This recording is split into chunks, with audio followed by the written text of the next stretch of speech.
Ja, välkomna allesammans till den här presskonferensen där vi ska presentera Sveriges riksbanks pris i ekonomisk vetenskap till Alfred Nobels minne för 2014.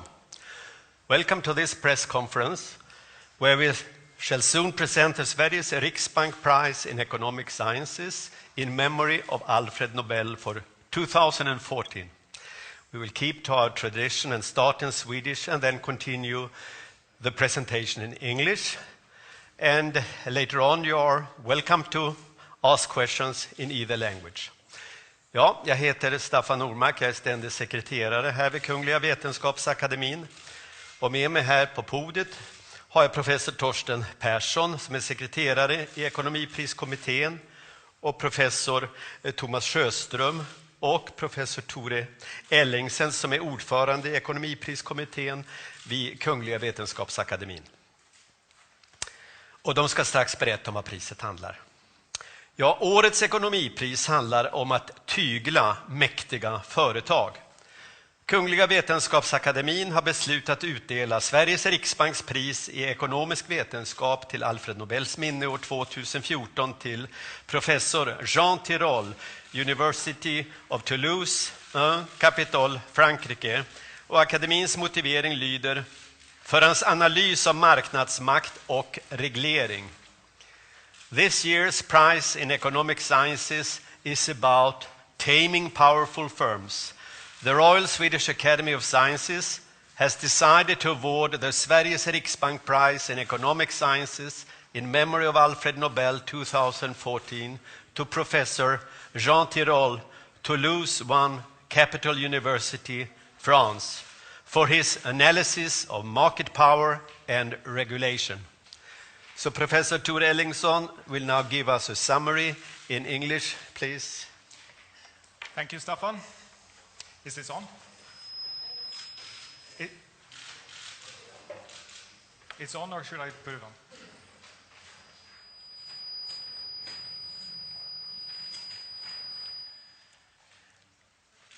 Large firms are important. Usually, size is a sign of economic health. Firms grow large if they perform better than their competitors. And as a general rule, we should encourage the flow of resources away from small and unproductive firms toward larger and more productive ones.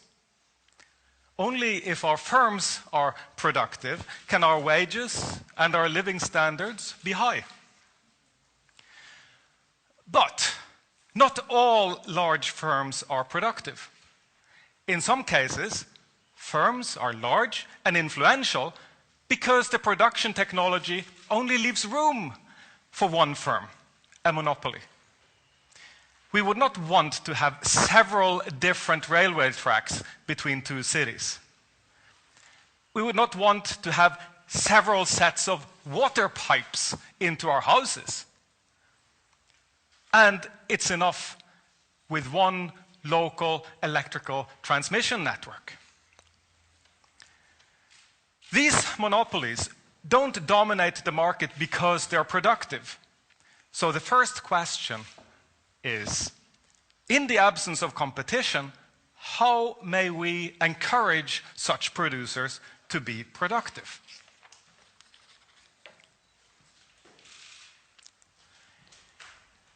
In markets that are not natural monopolies, firms usually become large because they are productive. This is the bright side of profit-seeking. But firms sometimes remain large because they are cunning. Large firms may abuse their dominant position to block competition from newcomers with better ideas. That is the dark side of profit-seeking. Thus, our second question is, how can we best prevent the abuse of market power? And finally, of course, there are many industries with several large firms. Our third question concerns that complicated case. How do we make sure that there is adequate competition between these oligopolists? With help of a branch of mathematics known as game theory, Jean Tirole has been thinking through these questions more deeply than any economist before him. And as a consequence, many different industry regulators, as well as competition authorities all over the world, have obtained a whole new set of tools. Let me give you just a tiny taste of how the game theoretic revolution has affected our thinking about regulation and competition policy. 30 years ago, monopoly regulation predominantly meant capping the monopolist's profit, a regime known as rate of return or cost of service regulation. Cost of service regulation makes sense from a distributional point of view. No monopolist is getting rich from producing the goods and services that we all depend on. But cost of service regulation does little or nothing to contain the producer's cost or to encourage quality improvement. Indeed, it was widespread dissatisfaction with high costs and low quality in the regulated sectors that triggered the wave of deregulation in the 1980s. The challenge of designing better regulations was taken up by Jean Tirole and his co-author, Jean-Jacques Lafont, who died prematurely a decade ago. Together, they published a series of influential articles about regulation theory. And according to them, the regulator's main problem is asymmetric information about opportunities. That is, the regulator knows much less about the scope for improvement than the monopolist does. So you see, she's blindfolded up here.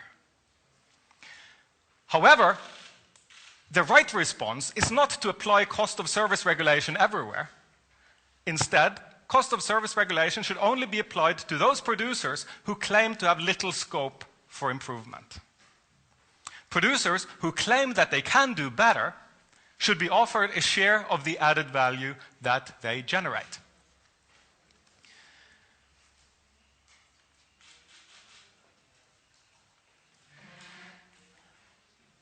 But such sophisticated regulation is tricky due to a second problem, the problem of limited commitment. An efficient producer may rightly be afraid of being exploited in the future. The regulator could say, "Oh, is that how efficient you are? Please hand over some more of your surplus." This is known as the ratchet effect, since requirements only ratchet up and never slide down. I think anyone who has made large purchases at the end of a budget year in order not to have the budget cut knows what I'm talking about. Such commitment problems on the regulator's side will discourage the firm from revealing its true productivity. And, as Lafont and Tirole showed, strong incentives no longer work so well. Their work, collected and extended in their 1993 book, develops in much more detail the nature of optimal regulation of monopolies under asymmetric information and limited commitment. It also sheds light on many other related problems, ranging from the optimal internal organization of firms to issues concerning privatization and public procurement. But in the interest of time, let me skip quickly to questions 2 and 3. In most industries, the government does not regulate individual producers. Instead, competition legislation restrains powerful firms from excluding their rivals and from exploiting their customers. But how should these competition rules be formulated? In the 1970s, many economists were still looking for general yet precise legislation that would apply equally to all industries. But as these economists were reasoning without the help of a rigorous formal framework, it was all too easy to overlook complications and jump to conclusions. For example, the conventional wisdom was that cooperation between firms in the same market segment, so-called horizontal agreements, are always bad, whereas cooperation between firms in successive segments, vertical agreements, are always all right. To the contrary, Jean Tirole and his co-authors showed that vertical agreements have significant potential to harm competition, whereas horizontal agreements sometimes have the potential to be useful. For example, in the case of patent pools. But, most importantly, all industries shouldn't be treated the same. The best regulation of the telecommunications industry is not the same as the best regulation of the banking industry. Now that may sound trivial, but the beauty of Tirole's work is that he has been able to describe deep and essential differences between various industries and to show just how regulatory policies ought to respond to those differences. As it happens, Jean Tirole is not only a star theorist, but also a great expert on many industries, including telecommunications and banking.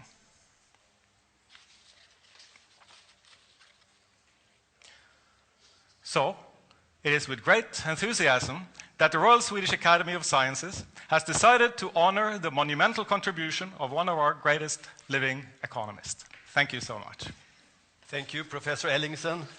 I think we have Professor Tirole with us on phone from Toulouse in France. Bonjour, Professor Tirole. Congratulations. Right now I'm sitting here in the session hall at the Royal Swedish Academy of Sciences. We have a press conference here and many interested journalists from Swedish and international press. Are you ready, Professor Tirole, to take some questions from them? Sure. Thanks so much first. I'm very honored and I'm willing to take questions also. I'm so moved that this may not be the best day to answer questions, but I'll try. Okay. Here we have the first question. Mr. Tirole, I suppose that people all over the world are Googling your name right now.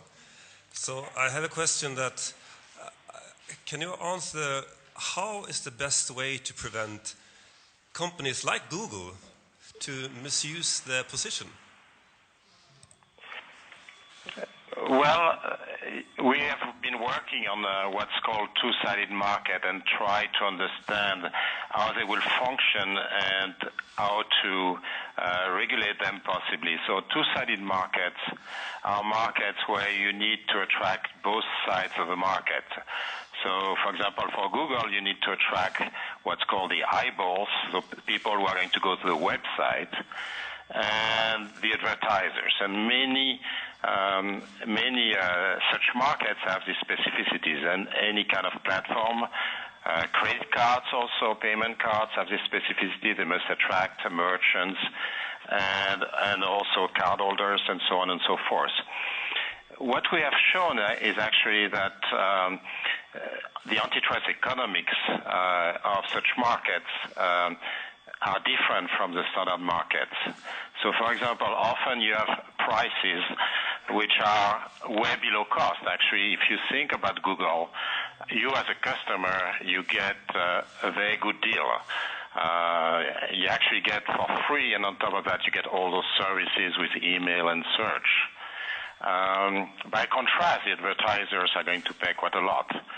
The same is true also for payment cards, where the merchant pays a lot and the cardholders get a lot. And that raises issues with competition policy, but not the standard issue about predations. Predation means that you are pricing below marginal cost, or even with monopoly pricing. So there are different issues.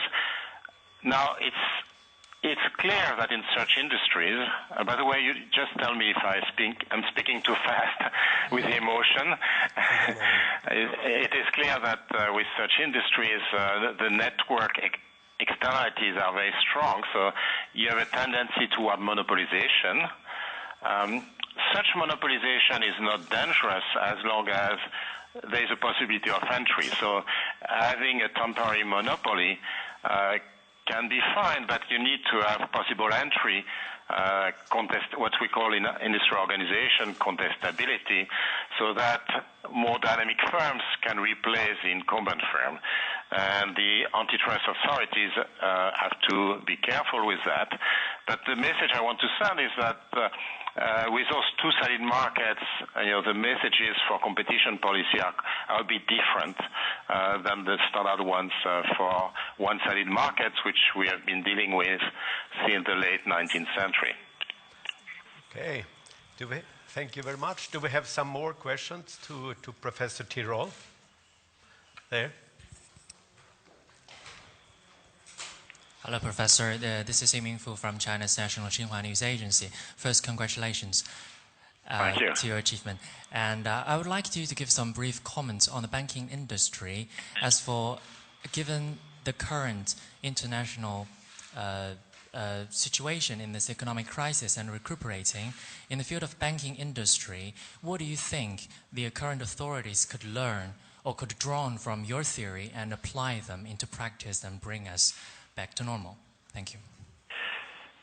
I think banking is a very hard thing to regulate, and we economists, academics, have to do more work on this. I mean, for example, we have been working for a long time. In particular, I've been working with my co-author, Bank Holmström, and also with Emmanuel Fari on issues having to do with maturity mismatches, illiquidity and maturity mismatches. And now the authorities are putting in place some regulation of liquidity, which is a very good thing. But the details of which we haven't been very much working on. So that's one thing. We have to be careful, and that's a very important thing, to make sure that the regulated entities, and here I have in mind retail banking, insurance companies, pension funds, not be too much exposed to counterparty risk. And that's something from institutions which themselves are not regulated. So that's something that we had forgotten or ignored before the crisis.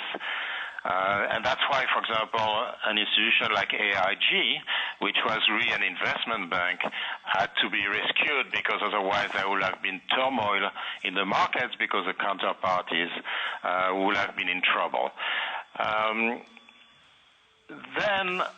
So it's very important to think about the regulation.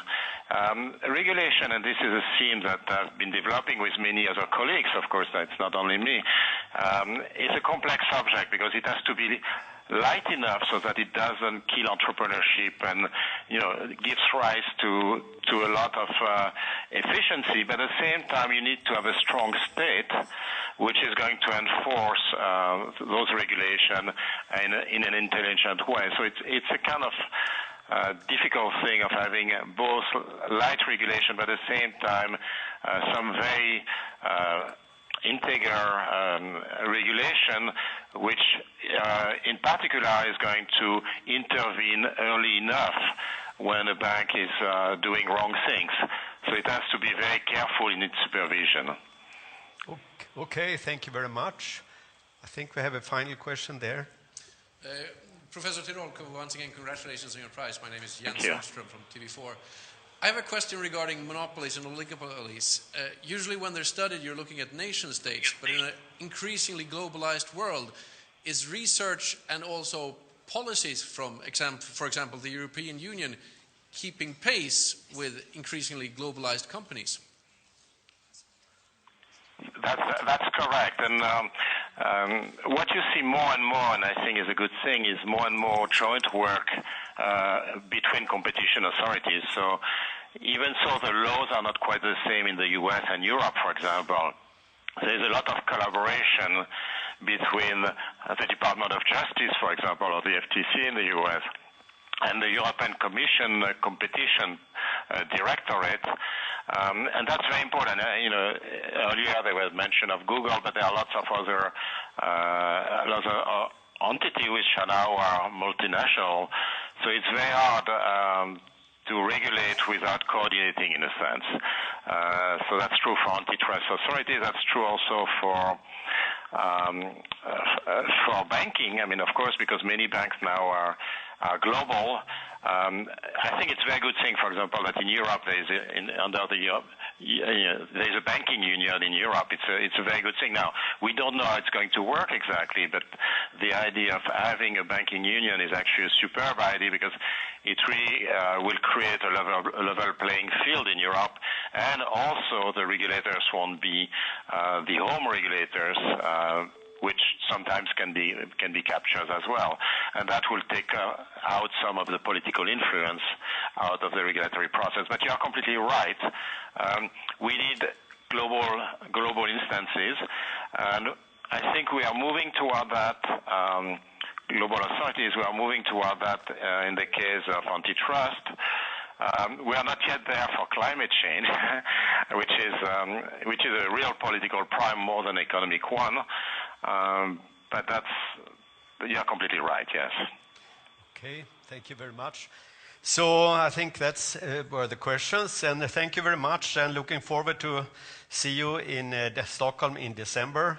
Congratulations again. Well, thank you very much. I'm very grateful. I'm really very grateful. Thank you very much. Okay. Okay. Bye-bye. Okay. Do we have any questions to the panel of experts here? If not, I'd like to end. Yeah, please, one question there. You will get a microphone.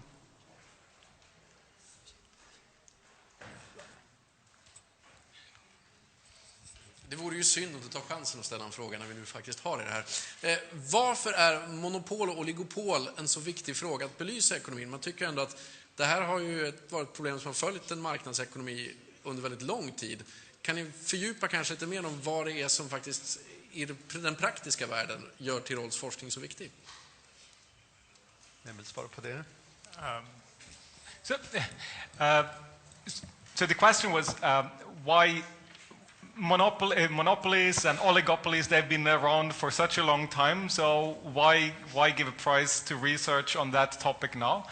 And I think one answer, so maybe not the best, but one answer to that is that our added grasp of this subject is so much better. So if you go back to the last time a prize was awarded in roughly this field, in 1982 to George Stigler, that was before a game theory had taken over the field. And if you look at the literature, and I'm sure George Stigler would have agreed if he were still alive, if you look at all the things that we've learned from 1982, actually the year after Jean Tirole defended his dissertation, and today, I think it's fair to say we've learned more about imperfect competition in that time span than we learned up until 1982. Maybe if I can add to that. So what Tor is saying is that there was a major breakthrough in using game theory and contract theory to analyze these complicated issues, which is sort of on the researcher side. At the same time, there was a much greater demand for knowledge about how to regulate in the mid-1980s, where, as you remember, many nations started to deregulate previous natural monopolies, such as telecommunications, power companies, etc. The European Union started the single market. So issues about regulation and competition policy at the European level very much came to the forefront. And sort of the meeting of the sort of methodology to answer these questions and the demand from the public of what to do is really what spurred on this wave of research that Jean Tirole has led from the very beginning. Fråga från Sveriges Television. En av de viktigaste politiska frågorna idag inom EU är att hur reglerar man finansmarknader för att undvika en ny finanskris? Maybe in English too. One of the most important political questions today in the EU is how to regulate the financial market to avoid a new financial crisis.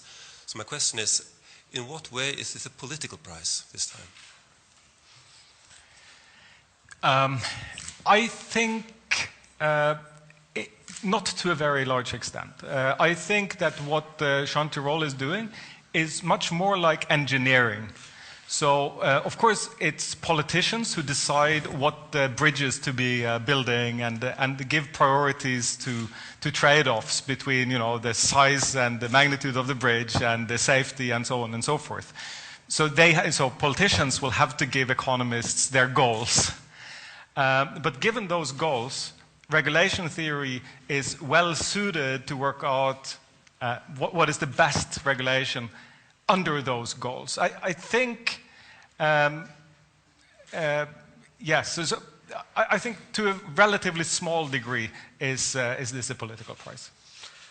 Okay, thank you very much. Then I think we should close this press conference, and I want you all welcome to the 7th of December during the Nobel Week, when all the laureates in physics, chemistry, and economic sciences will meet the press here at the Academy. So, well then, and thank you for your attention.